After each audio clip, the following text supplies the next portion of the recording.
Je, wazee wenzangu mnajua dini ni nini? Hebu tumsikilize mtumishi Keziron Rufunege.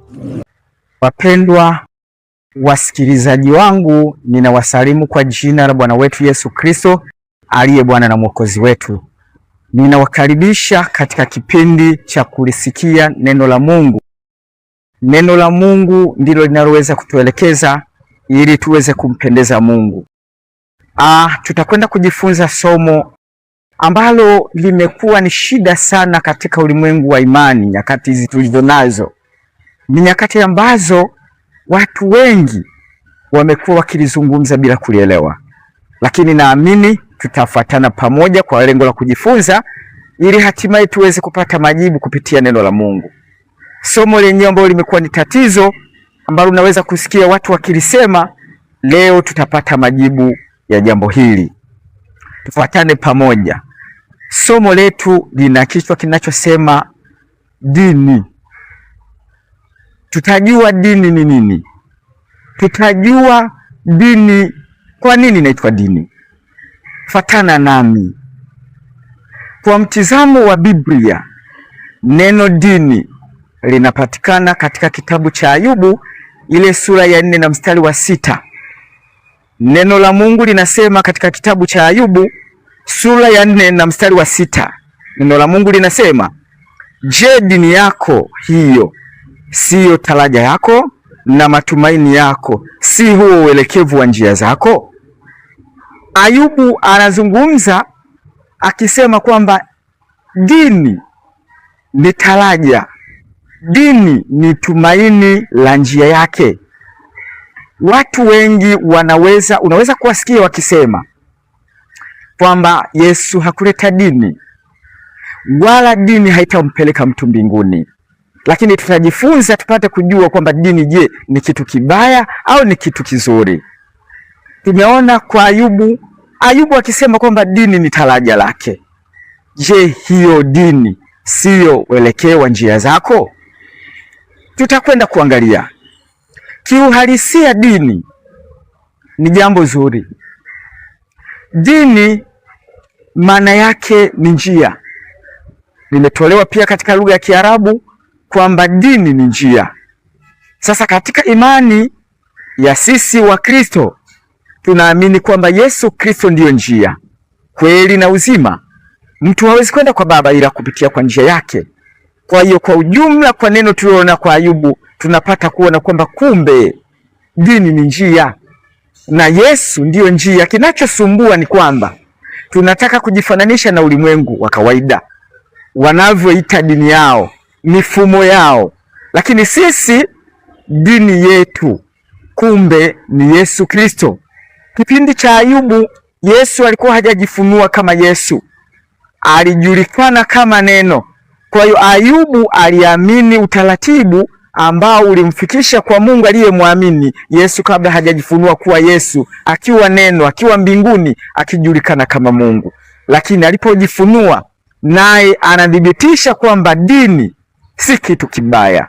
Tutasogea kidogo halafu tutaona katika kitabu cha Yakobo ile sura ya 1 na mstari wa 26 na 27, anaeleza kwamba dini iliyo safi mbele za Mungu ni kuangalia yatima na wajane.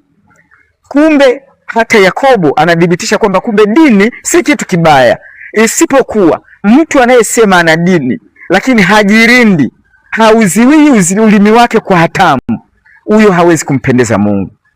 Lakini anayekuwa na dini, yani njia, akawa na Yesu, akampendeza Mungu, anapata uzima wa milele. Sasa tunataka tuendelee kudhibitisha kwamba kumbe dini yetu sisi wa Kristo ni Yesu.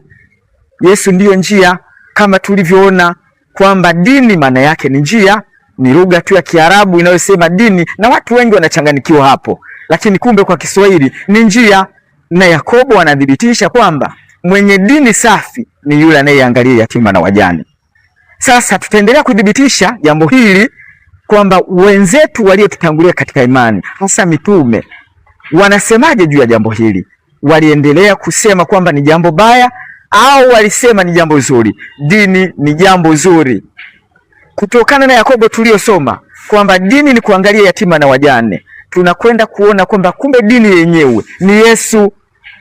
Ukisoma katika kitabu kile cha Yohana, Injili ya Mathayo sura ya 25 na mstari wa 35 hadi 36, Yesu anasema kwamba siku ile nitawaambia kwamba mlipowalisha wadogo hawa mlikuwa mkinilisha mimi.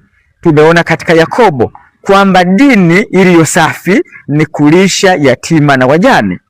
Sasa kumbe Yesu anasema ukimlisha yatima na mjane umemlisha yeye.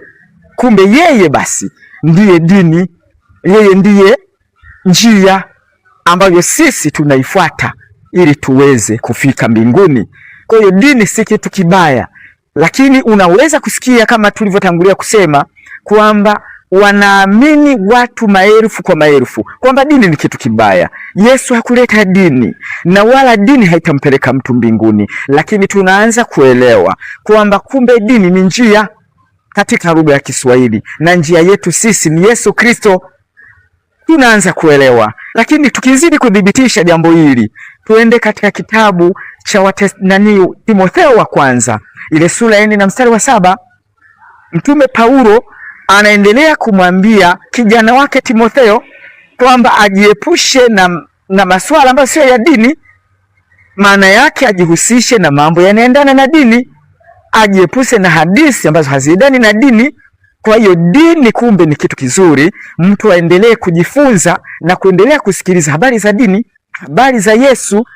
Ndio maana tunaitana kama hivi ili tuendelee kufundishana, asiwepo mtu ambaye hawezi kujua dini ni nini, ili hatimaye kila mmoja aweze kufahamu, tuweze kujenga imani tukijua kwamba dini yetu ni Yesu. Ukiwauliza Wakristo wengi wanaweza kuzungumza kwamba Yesu hakuanzisha dini, lakini kumbe Yesu ameanzisha njia, ameanzisha yeye. Tunapomwamini tunafika mbinguni. Kwa hiyo tumeona waliotutangulia katika imani hawakubeza dini, waliendelea kufundisha mafundisho yao wakielekeza juu ya dini, lakini kwa sababu kama nilivyotangulia kusema, wengi hatujui dini ni nini, tunadhani ni kitu kibaya, lakini tutakwenda kuona kwa nini watu wengi wanaiona kama dini ni mbaya. Kwa nini? Tutaona katika kitabu cha Wagalatia, barua ya mtume Paulo kwa Wagalatia ile sura ya kwanza mstari wa 14. Paulo anasema alikuwa ni mtu mahiri sana katika dini yake ya Kiyahudi, lakini akawaburuza kanisa kwa muda mrefu. Kwa nini neno hili linasema maneno haya? Mwanzoni Paulo dini yake ya Kiyahudi haikuwa mbaya, ilikuwa ni dini inayoshika Torati ya Musa, ilikuwa ni nzuri, lakini hatimaye walianza kuingiza mapokeo ya kutokuamini Mungu, wanaingiza sababu zao wenyewe za kijamii. Lakini pia kilichomfanya awaburuze Wakristo, hakujua kwamba Torati imekwisha. Aliendelea kushikilia mfumo wa Torati bila kujua wakati wa Torati umeisha.